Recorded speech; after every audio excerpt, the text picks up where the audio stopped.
현재 이스라엘 사회가 점점 무너지고 있습니다. 전쟁을 너무 오랫동안 하고 전선을 너무 넓히며 사회 내부가 서서히 무너지고 있는 것인데요. 오늘 이 내용 좀 제대로 보도록 하겠습니다. 바로 보시죠.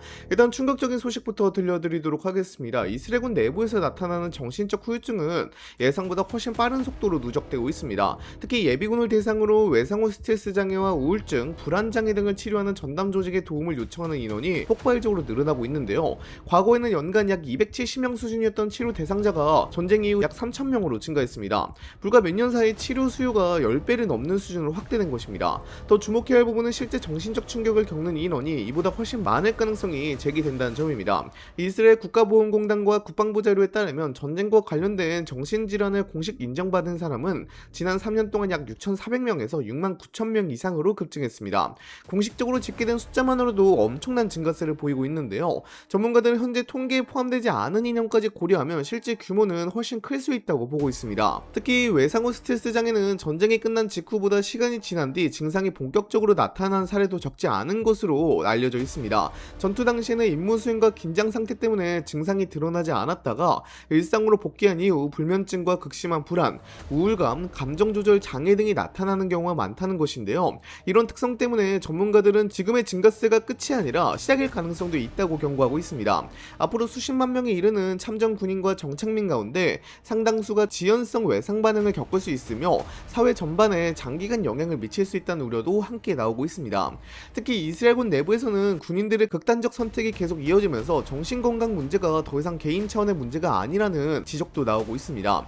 이스라엘 언론 보도에 따르면 2026년 들어서만 최소 10명의 이스라엘 군인과 2명의 경찰관이 스스로 목숨을 끊은 것으로 전해졌는데요. 하르츠는 이들 가운데 상당수가 가자 지구에서 장기간 이어진 군사작전 과정에서 심각한 정신적 충격을 겪었던 것으로 분석했습니다. 특히 4월 한 달 동안 현역 군인 6명이 잇따라 극단적인 선택을 했다는 사실은 군 내부에서도 상당한 충격을 안긴 것으로 알려졌습니다. 이 같은 현상은 갑자기 나타난 문제가 아니라는 분석도 나오고 있습니다. 이스라엘 소식통에 따르면 2025년 한 해 동안 자살한 징집병은 22명으로 집계됐으며 이는 최근 15년 사이 가장 높은 수준으로 알려졌습니다. 이스라엘 언론은 장기간 이어진 가자지구 작전과 반복적인 전투 투입, 지속적인 긴장 상태가 군인들의 정신적 부담을 크게 키웠다고 평가하고 있습니다. 전쟁이 길어질수록 피로감과 불안감이 누적되고 있으며 전역 이후에도 후유증이 이어지는 사례가 계속 보고되고 있다는 것입니다. 거기다가 전쟁의 여파는 군인들만의 문제가 아니었습니다. 이스라엘 사회 전반에서도 여러 이상 징후가 나타나고 있는데요.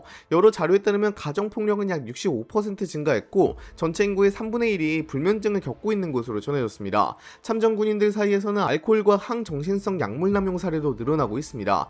계속되는 공습 경보와 야간 사이렌, 반복되는 긴급 대피가 일상이 되면서 시민들의 정신적 피로도도 빠르게 누적되고 있는데요. 정상적인 수면과 일상생활을 유지하기 어려운 환경이 장기간 이어지면서 전쟁의 충격이 군대를 넘어 사회 전체로 확산하고 있다는 평가가 나오고 있습니다. 또 하나 주목해야 할 변화는 이스라엘의 인지 유출이 갈수록 심각해지고 있다는 점입니다. 전쟁이 장기화하면서 미래에 대한 불확실성을 느끼는 사람들이 늘어나고 있고 해외에서 새로운 삶을 선택하는 사례도 계속 증가하고 있는데요. 2022년부터 2024년 사이에는 12만 5천 명이 넘는 시민이 해외로 이주한 것으로 알려졌습니다. 특히 떠나는 사람들 가운데 의료 전문가와 과학자, 첨단 기술 엔지니어 등 핵심 전문 인력이 큰 비중을 차지하고 있다는 점이 우려를 키우고 있습니다. 실제로 2024년에는 이스라엘 대학을 졸업한 자국민의 순 유출이 수년 만에 처음으로 마이너스를 기록했습니다. 국내에서 교육받은 고급 인재보다 해외로 빠져나가는 인원이 더 많아졌다는 의미인데요. 전문가들은 이러한 흐름이 2025년과 2026년에도 경제와 안보 상황에 따라 이어질 가능성이 있다고 전망하고 있습니다. 해외 이주자들의 구성도 이전과는 다른 양상을 보입니다. 이스라엘 중앙통계국 자료에 따르면 2023년 해외로 이주한 사람 가운데 약 60%가 학사학위 이상을 보유한 고학력 인력이었으며 상당수는 경제활동이 가장 활발한 25세에서 45세 사이였습니다.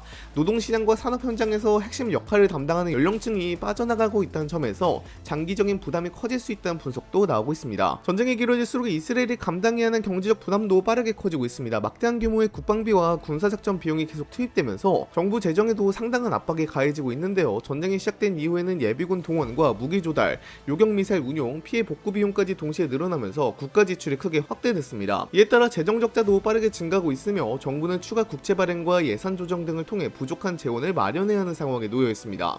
이러한 재정 부담은 민간 경제에도 영향을 미치고 있습니다. 기업들은 불확실성이 커진 상황에서 신규 투자와 사업 확장을 미루는 사례가 늘어나고 있으며 해외 투자자들 역시 투자 계획을 신중하게 검토하는 분위기가 이어지고 있습니다. 전쟁이 언제 끝날지 예측하기 어려운 만큼 기업으로서도 입장에서도 장기적인 경영 계획을 세우기가 쉽지 않은 상황인데요. 특히 관광과 소비, 건설 등 내수 산업은 전쟁 장기화의 영향을 직접적으로 받고 있다는 분석도 나오고 있습니다. 국제 신용평가사들도 이러한 상황을 예의주시하고 있습니다. 전쟁이 계속될 경우 국가재정 건전성이 약화할 수 있다는 우려가 제기되면서 이스라엘의 국가신용 등급과 전망에도 변화가 나타났습니다. 신용 등급이 하락하거나 전망이 부정적으로 조정되면 정부와 기업이 자금을 조달하는 비용이 커질 가능성도 커지는데요. 이는 앞으로 경제 회복 과정에서도 적지 않은 부담으로 작용할 수 있습니다.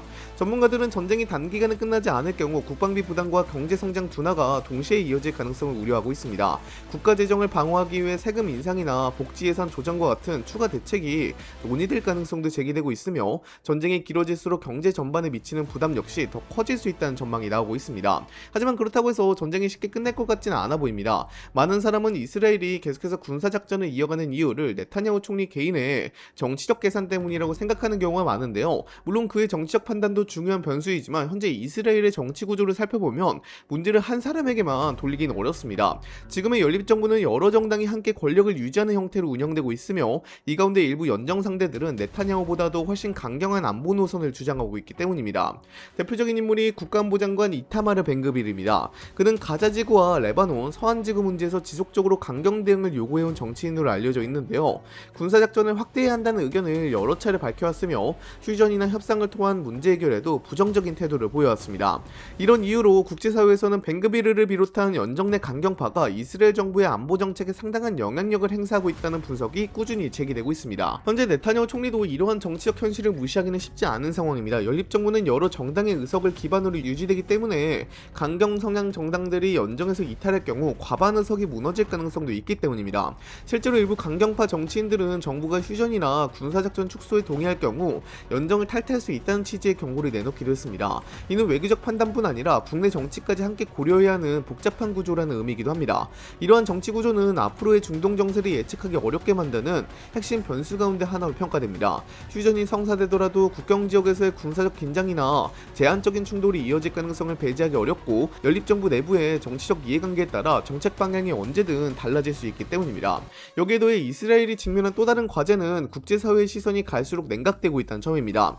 전쟁이 장기화하면서 유럽을 중심으로 이스라엘의 군사작전에 대한 비판이 이전보다 훨씬 강해지고 있는데요. 일부 국가들은 무기 수출을 제한하거나 수출 허가 절차를 더욱 엄격하게 적용하는 방안을 추진하고 있으며 군사협력의 범위를 다시 검토해야 한다는 주장도 나오고 있습니다. 이러한 움직임은 외교관계뿐 아니라 안보와 방위산업에도 영향을 미칠 수 있는 사안으로 평가되고 있습니다. 국제기구를 통한 압박도 계속 이어지고 있습니다. 이스라엘의 군사작전을 둘러싸고 여러 국제기구와 인권단체들이 조사와 비판을 이어가고 있으며 국제사법재판소와 국제형사재판소를 둘러싼 법적 논의도 계속 진행되고 있습니다. 이에 대해 이스라엘은 자국의 자위권을 강조하며 반박하고 있지만 국제사회에서는 전쟁 수행 방식에 대한 논란이 쉽게 가라앉지 않는 분위기입니다. 이러한 외교적 압박이 계속될 경우 이스라엘은 안보와 사회 문제뿐 아니라 외교와 경제 분야에서도 추가적인 부담을 안게 될 가능성이 있습니다. 국제사회와의 관계가 악화하면 군사협력과 무역, 투자 환경에도 영향을 줄 수 있기 때문인데요. 그래서 전문가들은 앞으로 중동 정세를 바라볼 때 전장의 상황뿐 아니라 국제사회의 대응과 외교적 움직임도 함께 살펴봐야 한다고 분석하고 있습니다.